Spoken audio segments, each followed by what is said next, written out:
Salam, hər vaxtınız xeyir olsun. Törəmənin tətbiqi ilə məsələ həlli. Tam səthinin sahəsi 24 pi santimetr kvadrat olan silindrin oturacağının radiusu nə qədər olmalıdır ki, onun həcmi ən böyük olsun. Deməli, S tam bərabərdir 2 pi r kvadratı üstəgələ 2 pi r h düsturu. Cavabım verib burada 24 pi. Hər tərəfini 2 piyə bölsək, qalacaq pi r kvadratı yox ha. 2 pi gedəndə r kvadratı üstəgələ buradan 2 piyə böləndə rh bərabərdir.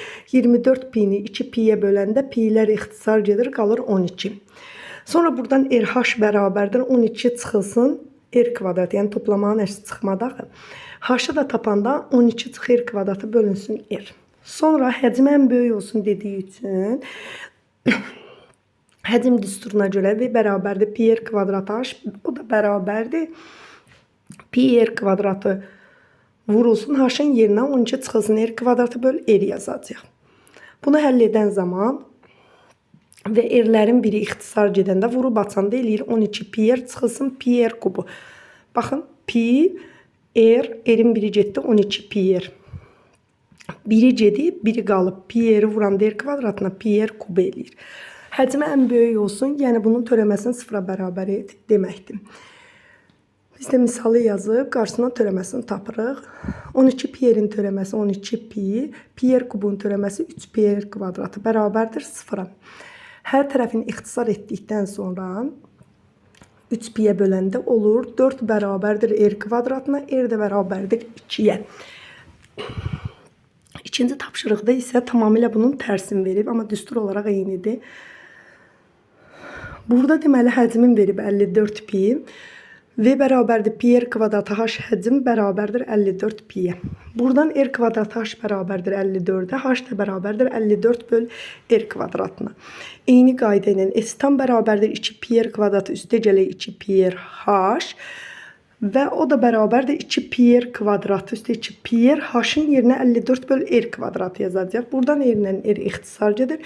Vurub açanda 2 pi r kvadratı üstəgələk 54-ü 2-yə vuranda 108 pi bölünsün r qalır.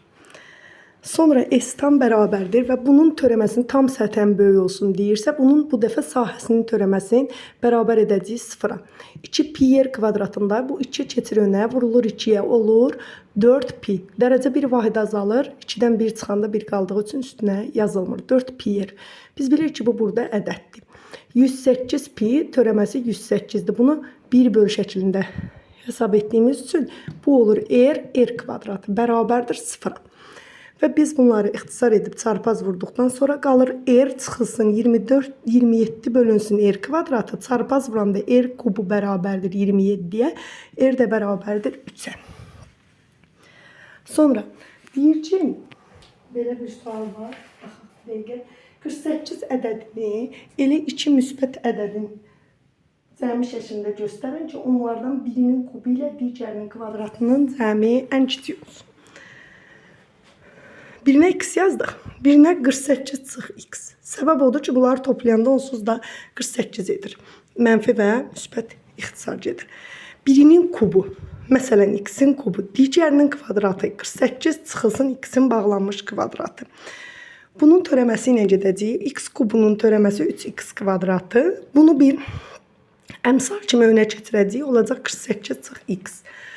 Dərəcə bir vahid azaldığı üçün yazılmır. Bir də 48 çıx x-in törəməsi bərabərdir 3x kvadratı. 48 çıx x-in törəməsində ədədin törəməsi 0-dır. Mənfi x-in törəməsi mənfi 1. Buna vurduqda işarə dəyişir. Olur 3x kvadratı mənfi 2 vur 48 mənfi 96. Mənfi 2 vur mənfi x eləyir müsbət 2x bərabər 0. Yerin dəyişdim. 3x kvadratı üstəgələ 2x çıx 96 bərabər 0.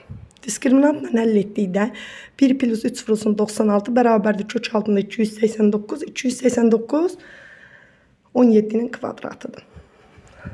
Sonra x1-i tapan zaman mənfi 1 plus 17 bölü 3 şəklində yazırıq. Eləyir 3-də 16.